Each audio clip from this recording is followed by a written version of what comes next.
So, Manjit, welcome to the show. Thank you, Kam. Thank you for having us in your wonderful house in this garden. Well, if it doesn't rain, it'll be a fantastic afternoon. We'll keep our fingers crossed. So, tell me, Manjit, you head up this fantastic organisation, Binti International, and there's the word Binti itself. Where does that come from? Well, in Swahili, it means young lady. In Arabic, it's daughter. And in Punjabi, of course, it's a request for help, Punjabi and Hindi. Yeah, so there's true meaning behind it, right? Yeah, absolutely. Okay, so that organisation we'll come to a little bit later. I want to discuss a little bit about how you got here. So you started this organisation, what, about 7 years ago? I did, yes. But it wasn't always like that, like we said. So take us back to the beginning. You know, you were born locally here. I was born in Hillingdon in West London. So grew up in Southall. Right. I have two brothers and one sister. And my parents or family came over to the UK in the late 50s, or my dad's chacha came over in the late 50s. Okay. But all of your siblings were born here? We were, yeah. Except for my older brother, he was born in India. Okay. And I think he came over when he was about 2. So Southall was an exciting place, wasn't it? It was. We had a lovely childhood, I would say. I remember living in a cul-de-sac and playing on the road with nothing but bikes and our friends. Yeah, it was a safe cultural time, I think. And I went to Dormers Wells High School, which everybody in Southall knows. We were kind of at the forefront for when the riots kicked off, the Southall riots. So that was a fun time. Well, or not, as the case may be, right? Yeah, if not. I guess in the sense that if we look at the history that I've grown up with, those are the kind of the times and the era that we grew up in. Yeah. How did that make you feel, the riots? I think we were quite safe from them. I remember in high school, we had, in our classroom, there was a mixture of people, as in white, black and brown. And I remember one of these guys, his name was Robert, and he was like the comedian in the class. He had floppy blonde hair. And then one day he came in and he just stopped talking to us and he'd shaved his head off. Right. And he'd become a skinhead overnight. So it was kind of a transitional period where I guess there was always that cultural difference between knowing where we fit, whether it was being Punjabi or whether it was being English. And I remember watching Kamal's show a few weeks ago and hearing about how things changed from her growing up. I never really faced racism while we were growing, but obviously throughout my life I have, living in the UK. And I think when we were little, our parents they captured everything that was Punjabi about them, and they wanted to instill that in us because they essentially left India, came here, and they built a new life. Sure. And they didn't know anything else, right?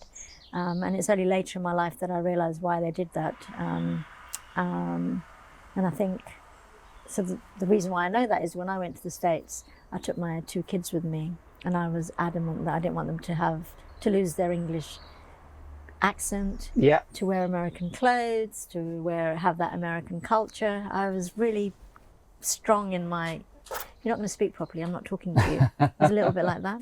And I think that made me realise why our parents were so strict with us while we were growing up.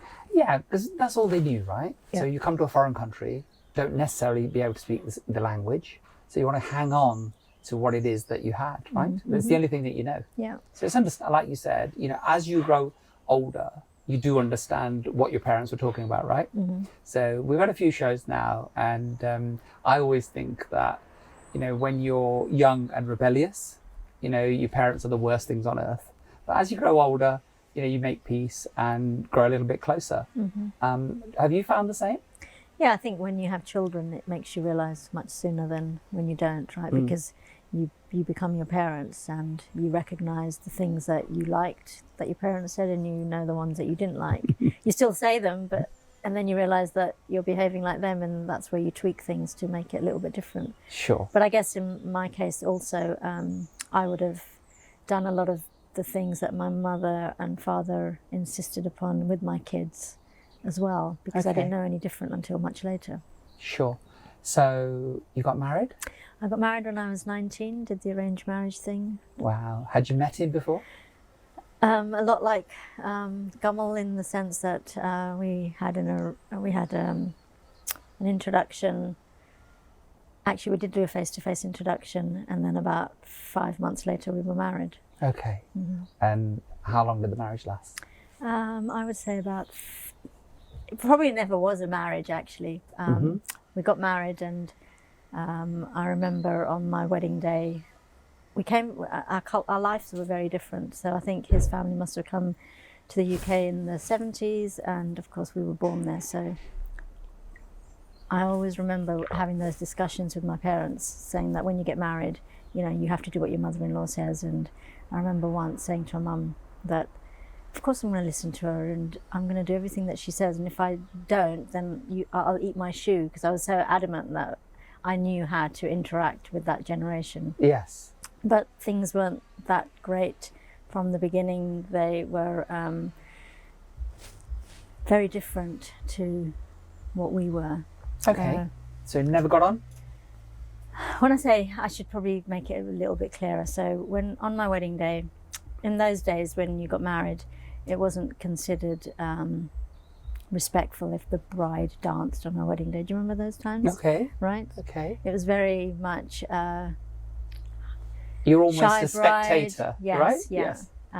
But his family they were full on. So I remember them taking me on the dance floor, but then wanting to take me on the stage, and that was kind of where I put my foot down. Okay. And then I went into the toilets, and I was crying my eyes out, thinking, oh my God, what are they doing to me? And then my dad came into the toilets and he said, you're theirs now. You've got to do what they say. And when I look back at it now, I think, oh my God, I can't imagine saying these things to my kids today. But they do just kind of pass you on to someone. Yeah, it is and you shocking, have to adapt. isn't it? Yeah, it's almost like property, isn't it? You know, that this is you, and up until today you were ours, and now to see one of the whole game. And I think when you make it sound like that transaction, it's very different, isn't it, to when you're living in it? Because I would say that I'd never said no to my parents. I didn't know how to say no. I wasn't allowed to say the word no. And I think I probably only learned it in my 40s. Wow. You know, generally we learn later in our lives anyway. We just kind of go along with whatever everybody tells us to do, right? Sure. But I think from our perspective, and what I realise now in my life, is that maybe we were just, because of colonisation, we did this hanji for a long time. Yeah. Well, we you know, our community is all about respecting elders, and obviously your parents are your elders, and your grandparents as well. We live in extended families, so a lot of that hanji is sort of taught to us from the day we're born on, isn't it? Yeah. So it's programming, isn't it, at the end of the day? Yeah. So you get married and things are not good right from the get-go? Well, my ex-father-in-law, I think he was thrown out before I got married, but he attended the wedding because of alcohol abuse and domestic violence. And then his oldest son did a similar thing. His wife was beaten up. They separated, and I guess my husband thought, or my ex-husband thought, that it was okay to do the same thing. He didn't drink, but there was domestic violence right from the beginning. So just followed the blueprint of that set by his father and his older brother? Good God, what a shame, huh? So how did you feel at that point when you obviously have all these expectations of being married and building a new life? I think it wasn't even so much this dream of being married. I didn't have that when I was younger. It was just more a case of how different it was from the life that I'd led with my parents. Where we grew up in a very strict household. We were at the Gurdwara every weekend, but life was we were loved. It was a very loving environment. Yes. And of course, you know, as siblings, we all lived in the same place, but we may all say different things. But I knew where I belonged, and when I was there, I didn't fit in that space. Okay. And I think that was the struggle, because I tried, obviously, and I remember if there was ever an event, you know, they'd dress me up like a Christmas tree, put all the gold on, and then as soon as I'd get home, all the jewellery was put away. And it just, I came from a very simple family to one that was the extreme in Punjabi. Yes. personified, you know, where everything was much louder.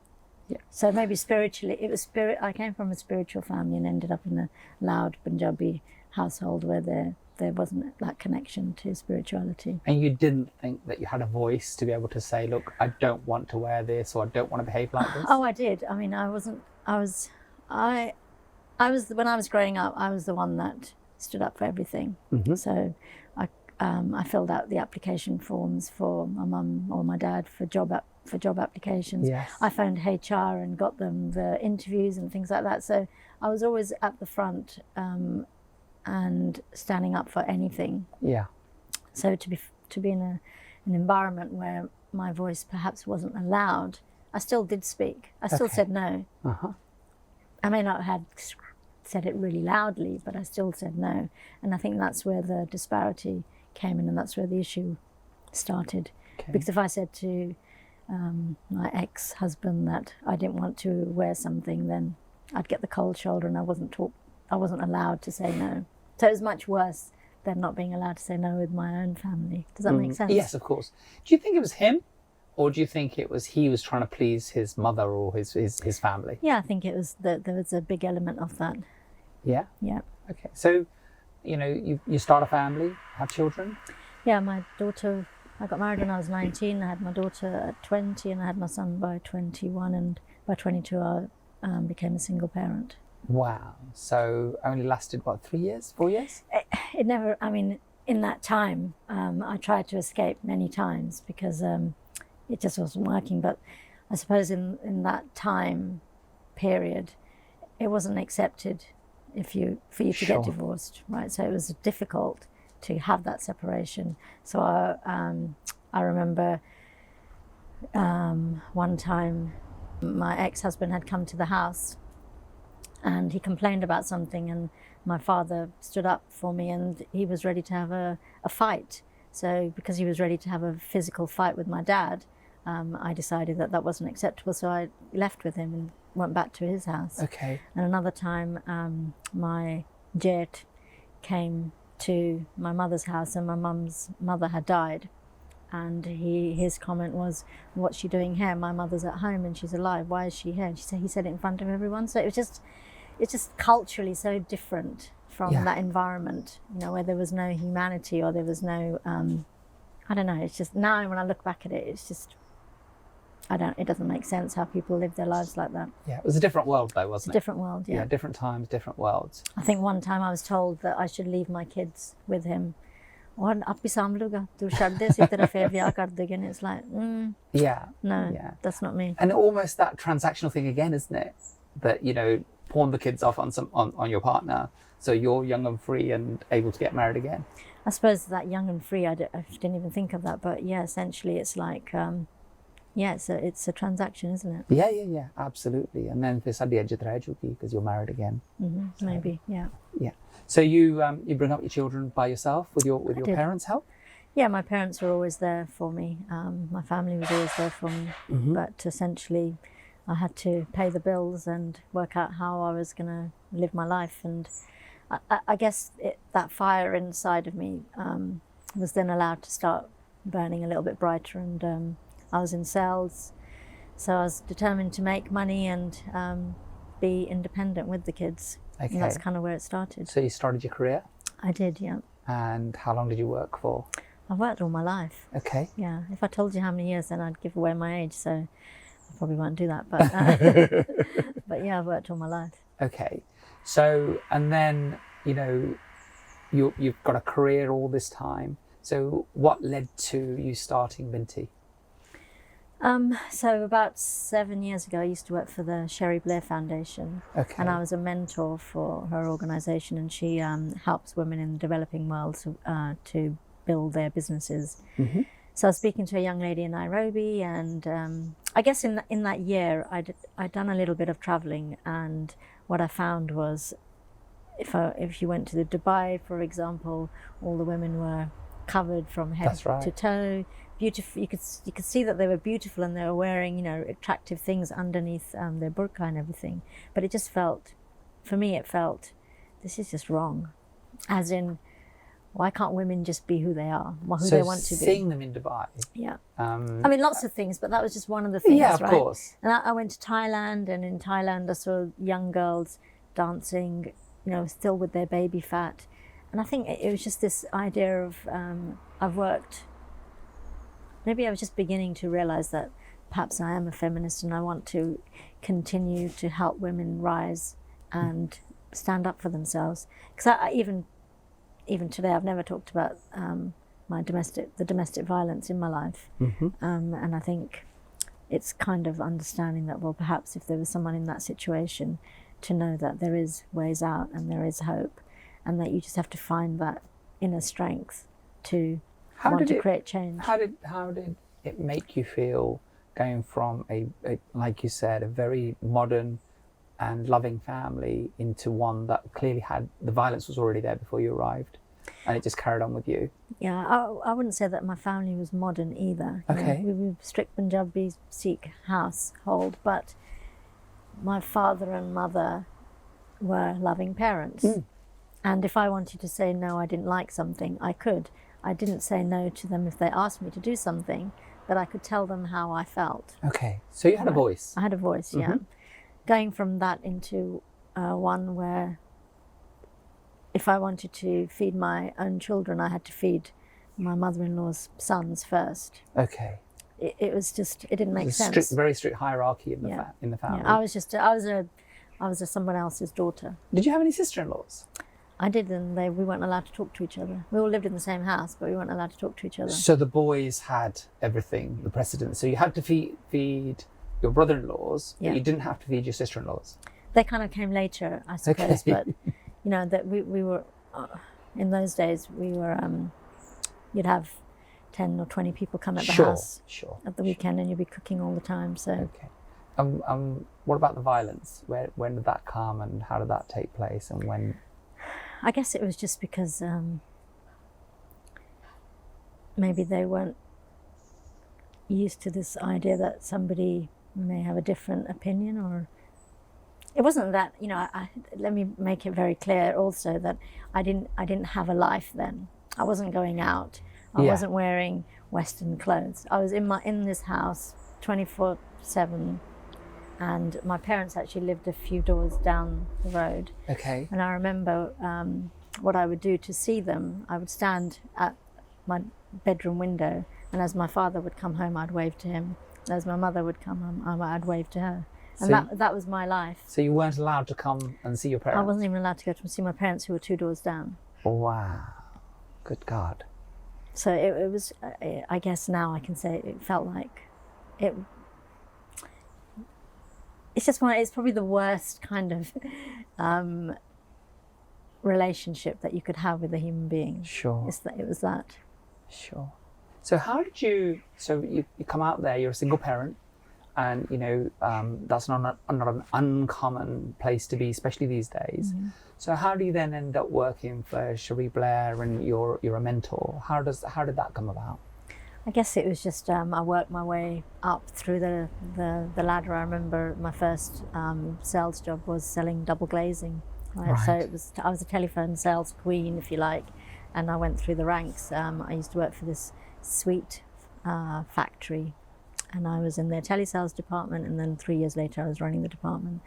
And then I guess I went into business sales and corporate sales.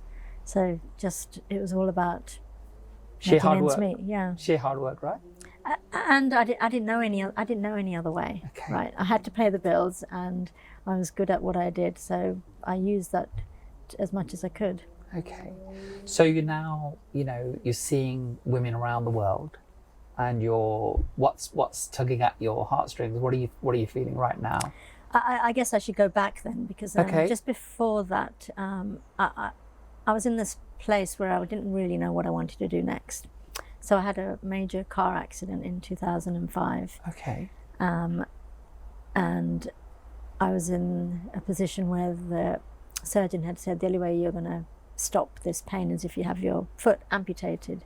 And I wasn't ready to have my life drastically changed. But I did what I'm good at, and I kept on researching and found the best orthopedic surgeon in the country who basically repaired and rebuilt my foot. Okay. And it took me 5 years to learn how to walk again. Mm-hmm. So I kind of went from a period in my life where everything was the way that it should be to one where I was kind of looking for my what's next. And I remember applying for different things, and suddenly it dawned on me that I was a little bit too old, All right. or I wasn't young enough for some of those applications. Is that the feedback that you got, or is that something that you felt? That was generally the feedback, I think, or the feeling I also got, because I realized that perhaps I'm barking up the wrong tree, because I was trying to find something different, maybe retraining. So I just kept trying new things, and then eventually I started mentoring part-time at the weekends, and that's kind of how I fell upon the Sherry Blair Foundation. Right. So going to that time, I suppose, it was just, I had fire in my belly, and I didn't really know what I was doing when I set the organisation up. It was just one thing led to the next. Okay. So did you think that it would be as big as it is today? Not at all, no, not when I first started. So what were you hoping to achieve when you set out? I didn't really have a plan, to be honest. I just started doing some research, and I remember the first bit of research took me to Nairobi. I interviewed about 100 girls on the ground, and some of the stories were horrific, from some selling themselves to others using animal skin, cow dung, whilst others would sit on a hole for a week. Right. And the consequence of that is that the girls would drop out of school, get married again, young child brides, and that cycle of poverty is just perpetuated. Okay. I did a similar exercise in India, and what I found in India was that if you ask a girl what a period is, there's just so much shame around that question. She doesn't know where the blood comes from, why she bleeds, or how to take care of herself. And the stat at that time was that 12% of women in India didn't have access to period products. So 88% of women would use an old rag. Okay. And when we talk about an old rag, it's not like a white cotton thing. It's ripped saris, the things that you would throw away with sequins in them perhaps, or synthetic fabric, right? And of course with that comes disease and infection and things. So just this idea that women, like I wouldn't consider myself very vulnerable but that one vulnerable time in the month, if I didn't have access to a period product, I know that I wouldn't have done anything in my life that I have done. So that was kind of what, in hindsight, spurred me on to start it. Okay. But why menstruation? Why period products? Because obviously you go around the world and women are oppressed in many, many different ways. There are many things that they don't have access to, and there's many ways that they're discriminated against. So why did this particular area of need appeal to you? See, I think, again, it's one of those questions that I can't answer, because I found myself passionate about periods. Can you believe? Like I've been selling things all my life, always looking for the best company to work with, the most exciting product, and here I am talking about periods, and I've been around the world talking about periods, and I'm on television talking about periods, and radio about periods. So I don't know that this is something bigger than I am that perhaps can answer that question. Okay. Do you now feel that this is your calling? Yeah, absolutely. Okay. So obviously from our audience, the Sikh community in particular, it's one of those taboo subjects that isn't discussed, or is it discussed? What are your thoughts? Well, actually, I think when I first started, I didn't think that menstruation was an issue in our Sikh community. I didn't think that we were restricted in any way because of our periods. We went to the Gurdwara like everybody else. We were able to do seva like everybody else. But then as I started speaking to more and more women, the stories would come through, and of course it's all cultural, it's not religion based, right? No. Well, the religion's pure, isn't it? Yes. So it doesn't discriminate, man and woman's equal, etc. But the culture's different, isn't it? The culture's different. So you'll have the women that say, oh, main gandi hai, main gurdwara nahi ja sakdi, or nahi assi nahi achar chhedde, or not all women. I know today that not all women are allowed to do all seva in the Gurdwara. And that's the shocking thing. It's Okay. absolutely shocking. So that's actually within rules and regulations or within customs that they can't do certain things at that time of the month? It's customs and misinformation and cultural nuances, right? Cultural interpretations, because there isn't anything in the Gurbani that says that you can't do something Sure. while you're on your period. Yeah. So what are you and Binti doing now to change that? Well, it was kind of an interesting journey, but we signed up the Khalsa Jatha Gurdwara in Shepherd's Bush 2 years ago with a period policy which stipulates that they'll provide free products in their toilets for absolutely anybody, much like you can go to the Gurdwara and have langar. This is where the idea came from. Okay. And that there isn't any restrictions around seva that you can do either. So I remember when I first started talking about periods in Punjabi, I said to my mum, I said, Mum, how do you say periods in Punjabi or menstruation in Punjabi? And she said, monthly. I said, Mum, That's English. monthly is an English word. And then that's where my journey began of like understanding the language, right? How do you use the language around periods? How do I use because I was finding myself in business meetings in India. And in India, the funny thing is that I want to speak in Punjabi because I know how to, or I thought I knew how to, but they want to speak in English. Yes. Right? It's the bizarrest thing. I remember the first meeting I had in India, there were 3 people in the room, and I just sat there and मैं Punjabi च बोलने लगी. They were मेरे मुंह देखते सीगे. They're like, and I was really confused, thinking, why are you looking at me like I'm really strange? Yeah. And they said, well, you're speaking Punjabi very similar to what we heard in the 60s from the villages. That's right. And Yes. that was really shocking for me. Yes. It's like, what do you mean? I've been speaking Punjabi all my life and I thought I was relatively good at it. And if I go back to Punjab, everybody understands me.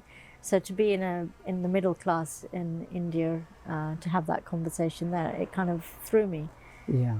But of course, the language of commerce in India is English, isn't it, as well? It is. So it's a two-way thing. I think sometimes they're trying to impress you. And the other is that is the common language of business in India. Oh, but you jump in a taxi and you speak in Punjabi with a taxi driver, and he can't compile 2 words in English, but he'll speak back in English, and that's just it's so wrong. I don't Yes. understand it. But I guess they're trying to become westernized, Yeah. and we're trying to hold on to everything right, that we that's right. need to. So Manjit, tell me, what is the word? Because you actually haven't told us, apart from monthly, obviously. There's so many. There's Mahavari, Okay. which is again the time of the month for the Right. woman, and there's generally lots of slang words. Okay. But in Punjab, you'll hear the girls say mahina, or Okay. some of them will say period now, Okay. monthly. So do you think that it's being the word is being danced around because the subject is still very taboo? Absolutely. And from my own perspective, what I realize is that my language is limited, or was limited, around these kind of conversations, right? Yeah. So for me, when I'm speaking Punjabi, I'd use words like Dimi and Janani and Aurat. And now when I'm talking about the work that I do in Punjabi, I still haven't mastered how to say it Okay. in a coherent sentence, that I could use at work. Okay. It's still taking time to master that. Do you still find that it shocks people what you do and what you talk about? It's not so much shocking as it is disbelief, Why? Why disbelief? because they don't want to admit that this is an issue. I mean, even in the UK, right? Even in the UK, we still use blue liquid to show the absorbency of period products. Yeah, before the show we were talking, and in my research I read that, and one of the things that I find really surprising is that we have poverty around the supply and being able to purchase these items and the actual availability.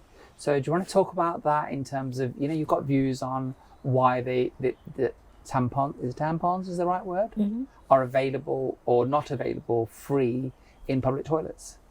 Yeah, I think there's so much that's happened in that 6 years of the work that we've done, and looking at where we are today, with the lockdown and everything. One of the recent survey was done, and 1 in 3 girls in the UK did not have access or could not afford period products. And that 1 in 3, 1 in 3 in the UK, in the the UK. 5th largest economy in the world, they can't afford or have access to. Yes, yeah. So there's 2 separate things there, aren't there? So what does not having access actually mean? Not having access might mean that, so for example, the government this year announced that they would provide free products for schools, for girls in all schools in the country. And of course, with lockdown, the girls weren't able to get into school, and they wouldn't have had access that way. Okay. But also things flying off the shelf with people stockpiling period products. Okay. But just imagine if we're looking at food banks and the rise of the amount of people using food banks. Well, it's the same for period products. You know, when there's a natural disaster, Yeah. we do drop food, we do drop water, but we don't drop period products, and women still bleed.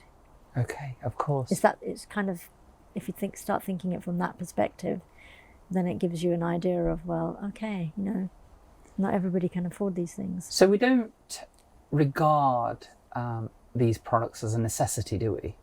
Is that the problem? Yeah, it's. Can you imagine walking around? Well, when you go to India, do you have to grab toilet paper?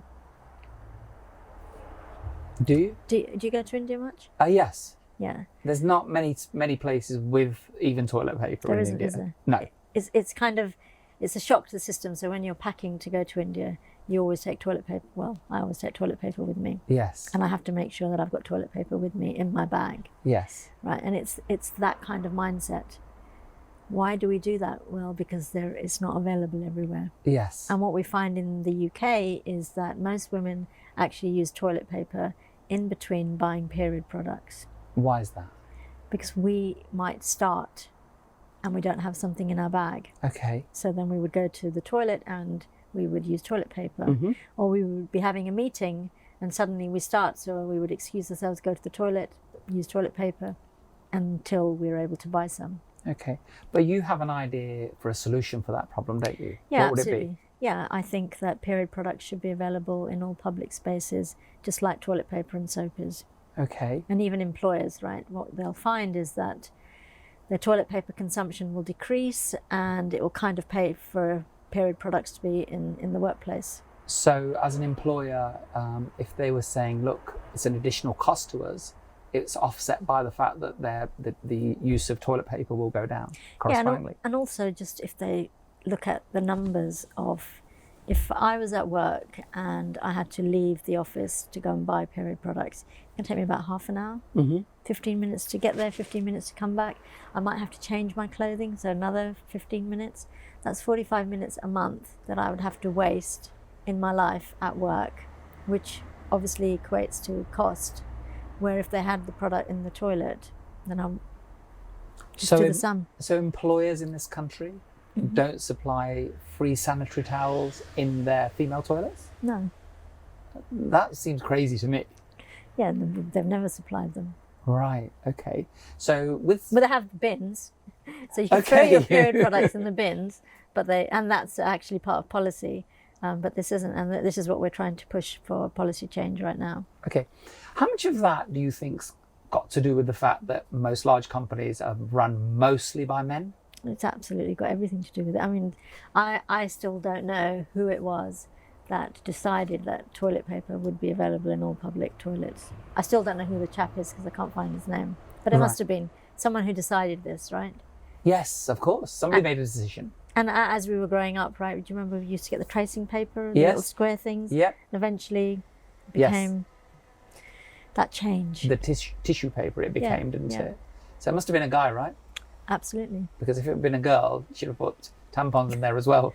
Period pads. Yeah. Okay, right. Pads, yeah. Yeah, okay.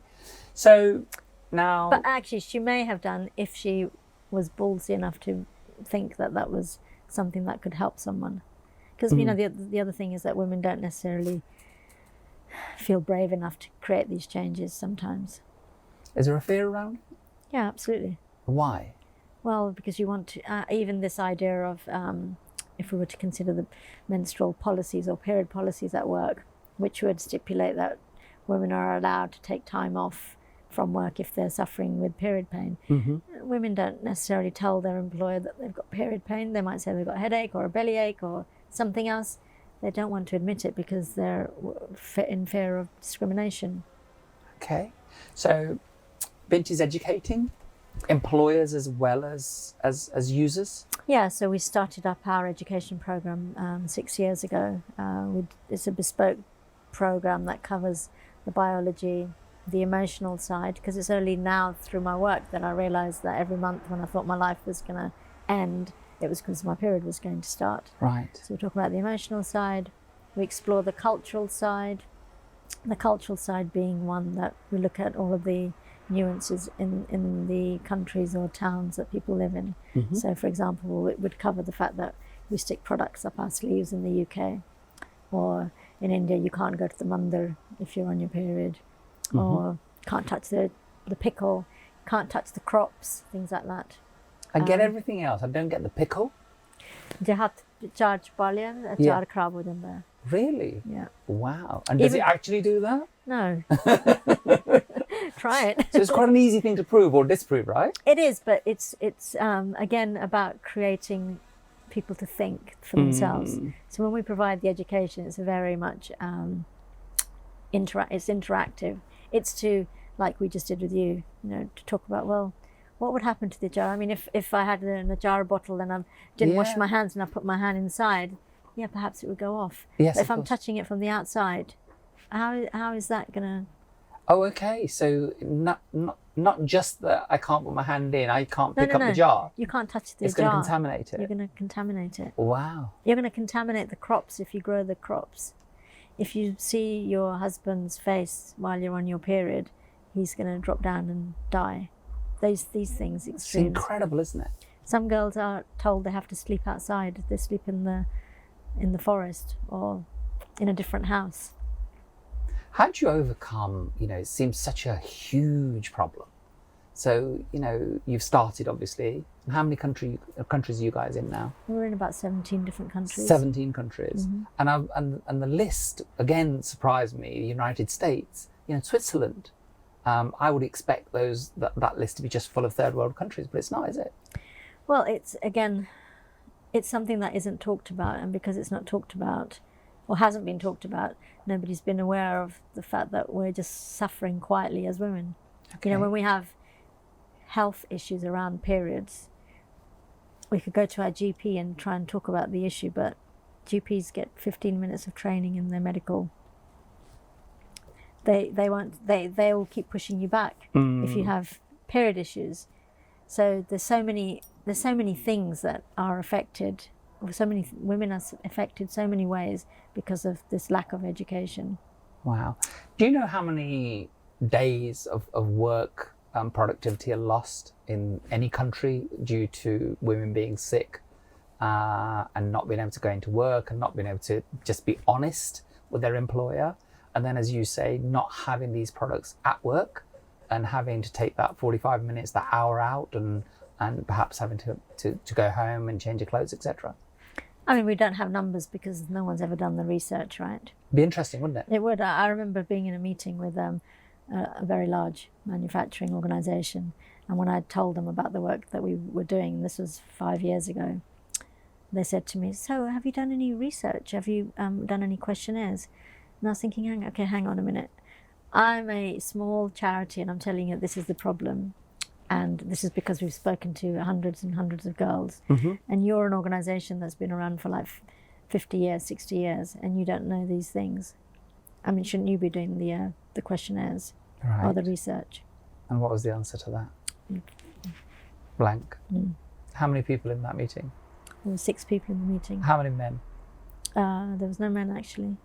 Sorry? There was no men. So all... However, yeah. What they did say was that they would go back to their research team and that they would do the work. The necessary research. And what? Yes. Anything come out of that? No, because they're all men, white men, middle class. Okay, so do you think that that's the problem, that it's seen as a women's problem? It is, but I think as an organisation, or what I know from my own experience, is that if I was talking to a boardroom full of men, I would focus on all the numbers, right? Yes. This is the number of the girls that will drop out of school. For example, if you keep an additional 10% of girls in a school in a country, you can increase the GDP by 2%. Yes. Right. So this is the kind of stuff they want to hear. Yes. I mean, So- but it's from a corporate point of view, though, it's understandable, isn't it? That if you suddenly started talking about loss of production, loss of days of work, etc., then the corporate world understands that, doesn't it? Better than, all the emotional side of things. But I had a conversation with the Gyani as well. When the Gyani said to me, How did that go? I've done some crazy things in my life. I've talked about periods in a Gurdwara in front of the Sangat. So that was probably the scariest thing I ever did. But I remember when I was speaking. Who was the most scared, you or the Sangat? I think it was me. I don't know about the Sangat. They may have been. But it's because you grow up thinking that you can't say certain words, right? So how could anyone ever talk about period or say the word period in a Gurdwara? Because it's just sacrilegious, right? I spoke to the Gyani. The Gyani knew who I was. He knew that I was the woman that ran this organization called Binti, and that we were going to be rolling out the period policy there. And he told me that he was the Gyani from Bangla Sahib, and he said, but what about when, he said, but you can understand if a woman comes into the Gurdwara and maybe she stains the chadar, that maybe this isn't the right thing. I said, you're right, that could happen. I said, but also you could have a man who came in from outside, his feet are dirty, and he could also make the chadar dirty, right? I said, but what about the difference between the fact that a woman, she is yearning to pray to God. She has the purest of heart, and she's yearning to pray to God, and she's also menstruating because that's usually the time when we reflect the most, right? Okay. Are you saying that she shouldn't be there, but a man who may have not pure thoughts or dirty thoughts or whatever, but he has a better right because he's not bleeding? If God's the one who gave us this beautiful way of generating the next generation by because it's life, isn't it? It's life, isn't Yes. it? Yeah. And he said, but to say and I thought, okay. I think when I get into the conversation, I'm fearless. It's always the thinking, oh, I'm going to do this, and then it's a bit more scary. But once I'm in it, I'm fine. Yeah. Well, it's interesting because when we talked about doing this show, you said to me, you do know that I'm going to talk about periods, right? And so was that, are you the person that's, more apprehensive than sometimes your audience is? Because I obviously knew what you did. I guess, again, like I think I said earlier, it's not so much the apprehension as it is, I know with confidence now. Like I remember in the early days when I started talking about my work, I thought, oh my God, what if I go to the Pind and I start talking about this? They might throw me out, or stone me, right? Throw you out. Yes. But what I realize is that the conversation that I'm having it's boxed. It's only about menstruation. Yeah. I know that the shame comes from the fact that when girls reach menstrual age, if they were to have sex, then they could have babies, and that's where the shame comes from. So we don't talk about the reproduction. It's completely about menstruation, because in the West they teach you if the egg isn't fertilized, then the period will start. Yes. Right. The egg isn't going to be fertilized between ages of 9 till much later in life anyway, so why even talk about that? That's not why a period starts. A period will start. Girls are not thinking about fertility or reproduction until much later, so let's just keep that away from the education. Okay. So now I know that even if I went into a Muslim community or into any community, because my teaching is about empowering girls to understand their own body, that nobody could say no, right? No. But they do say no, yes? No. No? They don't. No, I've never had anyone say no to me. Okay. So we've got the Shepherd's Bush Gurdwara that's rolled this out. Any others following suit? Yeah, we've worked with a number of organisations, and I guess one of the largest ones this year was the Khalsa Academy School in Wolverhampton. Yeah. And what they're doing is they're providing free products for anybody that comes to the school. So from guests, from staff, teaching assistants, absolutely anyone. And that's they're using all of our marketing, the Binti stickers on premises, because that kind of creates that conversation. So I remember when we presented there a couple of years ago, and the kids in the hall were quite shocked and horrified that I was talking about periods, and you could see the girls were kind of disappearing under the chairs, and the boys were just giggling. Yes. Because they couldn't imagine that we were having this conversation. But today... How old were they?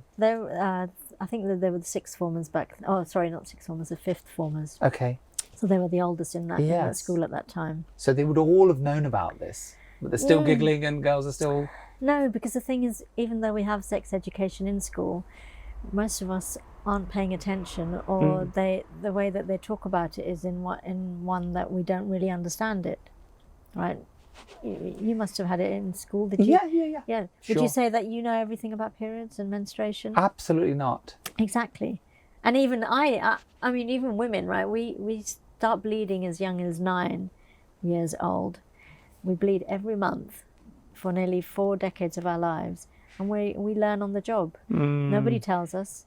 When I started, age 10 or 11, I remember being terrified, thinking, what have I done that I've got this stain in my underwear? And I went to my mum and told her, and she had that look on her face. That look on her face, which meant, and she gave me a pad, and it meant, don't ever talk about this again. Wow. So that was your complete education. Yeah. But that's very common for most of us. And what we find in places like India is when I tell them my story, I give them permission to talk about their story. And that's where the real stories come out. Okay. And do they share? Yeah, they do, because you give permission. And we've never talked about our period stories, but we all have good, bad, and ugly stories, and we have so many that we can share. And that's how you empower each other, because you make them believe that they're normal and that it's okay to talk about it. And if they, in a class of, say, 100, we'll have at least 7 or 8 girls who will have serious period problems, and they find the courage to talk about them. Okay. What are those problems? Could be that they're bleeding for every day for like 3 weeks, that they're not bleeding, that they have other illnesses that need to be taken care of, but generally just this complete idea that periods are dirty. So that would then lead to those girls not going to their doctors, not talking to somebody about it, because inherently that single thing is seen as somehow unclean, and something there's something wrong. So are there other medical conditions that go unnoticed, untreated? Yeah, there's many of them. There's menstrual disorders that are listed, and if you don't know what a normal period is, if we're not taught what a normal period is, how would we know what's abnormal? Okay. Because every girl's period is different from each other, right? Some may bleed 2 or 3 days, others may bleed 8 or 9 days. What's normal? Everyone's cycle is normal, dependent on how they are. What's the education in schools in this country like for that subject now? We are rolling out our own education program, which is 360 and multifaceted to cover all those areas, because I don't think we're taught enough. So it's still not happening in school. Binti's having to do that. Well, we're doing that. So my 13-year-old son, he had sex education a couple of years ago, and I remember him coming home and saying, "Oh, mummy, I had sex education." I thought, the normal, "Oh my God, don't ask me any questions" feeling went through me. But then, it was quite shocking. He said that the boys and the girls were separated, and that they told the girls, if the boys ask what this is, just tell them it's so sweet. So there's still that, we're keeping this shame continuing. Do you think it's a subject that's better taught by your parents or not your parents, as it were? Is it something that girls should be taught by not necessarily their mothers, because all those emotions are around that subject? Yeah, it's a great question. I think we need to give tools to the community so that they can understand how to talk about it. You know, even our training, when we train our trainers, we have to ensure that when they're training, that they're not passing on their own shame to the kids, right? So it has to be multifaceted. We can't change the generations that have gone, but we can certainly, in the next wave of teaching, ensure that the boys are taught that it's normal. Yes. We need to let the girls have their own education so that they can ask their own questions, so that they're empowered to take care of themselves. But the boys should be taught that too. The boys should understand their puberty. Girls should understand boys' puberty, because it's a little bit late that you learn about it when you get married, or you don't never learn about it, right? It's just, we have enough to cope with. Sure. And it's a difficult time, you know, puberty, and, you know, at that particular age, it's very tough for boys and girls, isn't it? So let me just take back to the Academy in Wolverhampton. So how long has that program been running there? We've been working with them for about 2 years now. Okay. And we're very much part of the school, so we teach every month. They've developed the education program that's being rolled out through their whole school. The kids are getting involved with us from a charitable perspective. Obviously, we have period products that are available for any of the girls. We've got a couple of sewing club projects where we give them free period bags, and we give them lavender bags which help with period pain. We just want it to be completely normal. Sure. And at some point we'll start talking to the community and getting the community, the parents, involved as well in that discussion. Have you measured anything in terms of what are the results looking like after 2 years? I think we had some voice notes come through from the school last week, and just we rolled the marketing campaign out about 2 months ago, and the teachers are finding that the kids are just openly discussing periods, and they have this feeling that the shame is beginning to go. And it's just, you know, when you see it, you see a Binti sticker and it says that period products are available here. You can either choose to ignore it, or you can ask someone what that means. And even the male teachers are questioning what that actually is, and what do you mean it's not available for everyone? You know, so that conversation has really started. Good. So, because that's the idea, isn't it? Start the conversation. So where does it go from the Gurdwara in Shepherd's Bush and from the Academy in Wolverhampton? Where next? What needs to happen? I guess, so last year we were in India. We celebrated 5 years, and we did a car rally across 13 different cities, and we delivered about 1,300 pad kits. And I remember when we were putting together the plan of how we were going to do this, I thought, let's stick some pads on the car and we'll write smash shame on them. We'll write? Smash shame on them. Okay. So we had a pad car, literally we had a car covered in pads and all of our stickers and messages on. And I remember the first day that we were getting the car ready, I sent a message back to the team in the UK. I said, look, car's nearly ready, we've got the pads on there. If anything happens and when I get arrested, make sure you call this person. Because I didn't know that I was terrified of thinking, well, somebody might not like this. Yes. But it needed to be done. And then there was just this crazy thing that happened where whenever we would pass through streets, I mean, most of them didn't even know what it was, right? Sure. Most guys have never opened a packet, like a packet of pads. No, but why would they? Why would they? Because they're horrified. Yeah. Right? They're horrified by this idea. It's a clean, it's never been used. But why wouldn't they open it so that they know? Because one day they might be a father or they might need to give it to a girl, so they should know what it is, right? But we didn't get into any trouble. And like I said, most people didn't know what it was, but the people who did know what it was, you know, you could just see these big smiles on their face thinking, what are they doing? This is really cool. Yes. So yeah, I guess it's just continuing to do things like that where we can normalize their conversation. Yeah, and we should smile about it, shouldn't we? And then that lightens the whole subject, doesn't it? Yes? It should, yeah. Yeah. I think so. Okay. So you have volunteers, how many? We have between 70 and 90, depending on what time of the year it is. Yeah. So what's the mix between women and men? It's very much mixed. I guess we've got about 10% that are men. Okay. So we're very diverse. We've got a team of young and old, black, brown and white. Mm-hmm. And I think it's really important to understand that the language we use is different, right? So we do come from, I mean, we're British first, but we also understand cultural nuances. So Of course. when we first started, we had a stand at Canary Wharf.